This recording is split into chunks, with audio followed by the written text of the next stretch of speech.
सृष्टि की रचना हो चुकी थी। धरती, आकाश और दिशाएं अस्तित्व में थी, लेकिन चारों ओर मौन का छाया हुआ था। मनुष्य थे, पर उनके पास ना भाषा थी, ना ज्ञान, ना संगीत और ना ही विवेक। यह संसार था, पर चेतना के बिना।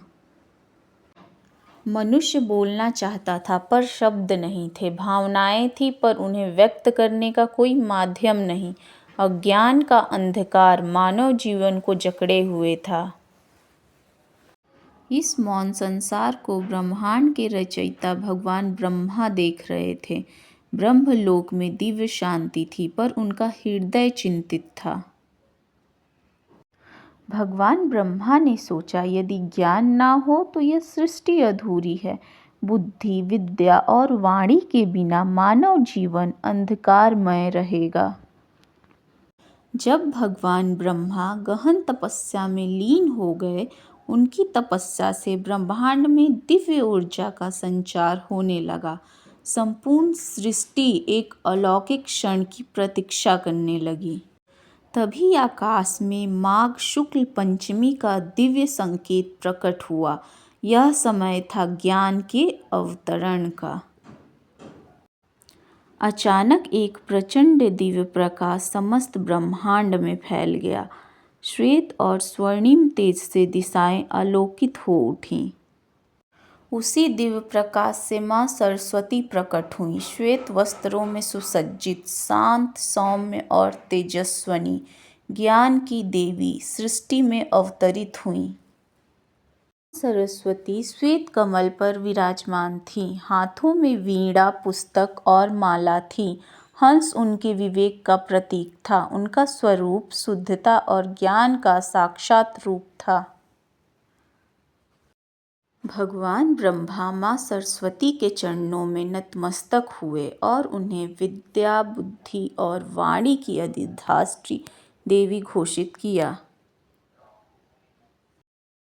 माँ सरस्वती ने अपनी वीणा के तार छोड़े। उस मधुर नाद से ओम की दिव्य ध्वनि समस्त सृष्टि में गूंज उठी।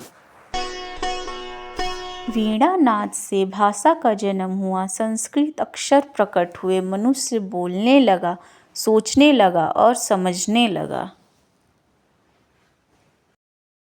ऋषि मुनियों को दिव्य ज्ञान प्राप्त हुआ। वेदों और शास्त्रों की रचना हुई। ज्ञान की गंगा धरती पर प्रवाहित होने लगी।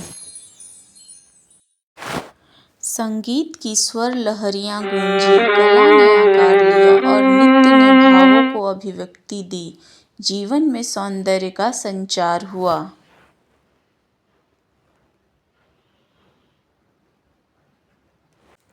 ज्ञान से मानव का जीवन बदल गया। गुरु और शिष्य की परंपरा बनी। समाज में शांति, संयम और विवेक आया। प्रकृति भी ज्ञान के इस उत्सव में सजीव हो उठी। बसंत ऋतु आई, फूल खिले और धरा मुस्कुरा उठी। तभी से माघ शुक्ल पंचमी बसंत पंचमी के रूप में मनाई जाने लगी। इसी दिन माँ सरस्वती की विशेष पूजा होती है। इसी दिन बच्चों को पहला अक्षर सिखाया जाता है। यह विद्या आरंभ, संस्कार, ज्ञान यात्रा की शुरुआत है। माँ सरस्वती अपने भक्तों को बुद्धि, विवेक और सफलता का आशीर्वाद देती है। जहाँ ज्ञान है, वहाँ प्रकाश है। हे माँ सरस्वती, हम सभी को सच्चा ज्ञान, विनम्रता और सद्बुद्धि प्रदान करें। आपकी कृपा से हमारा जीवन ज्ञानमय और उज्जवल बने। जय माँ सरस्वती।